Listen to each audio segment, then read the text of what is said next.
Ja sám som pred pár rokmi ležal dlhé týždne v nemocnici. Pamätám si len to ticho. Ahojte, sme študenti Licea C.S. Lewisa a rozhodli sme sa konať. Červený nos už desiatky rokov prináša smiech tam, kde ho najviac treba. Priamo do nemocničných izieb, operačných sál a ambulancií. A my sme sa rozhodli ich v tomto podporiť.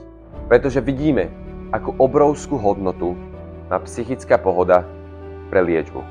Vieme, o čom hovoríme. Ja sám som pred pár rokmi ležal dlhé týždne v nemocnici. Pamätám si len to ticho a ten pocit, že dni tam nikdy nemajú koniec. Ale potom prišiel clown. V tej chvíli som nebol len pacient, ale zase som bol len dieťa. Ten pocit slobody, ktorý mne A aj mne vtedy priniesli, chceme dnes vrátiť späť. a spolu sme vytvorili kampaň na Starlabe. Pretože veríme, že smiech dokáže uľahčiť ťažké chvíle.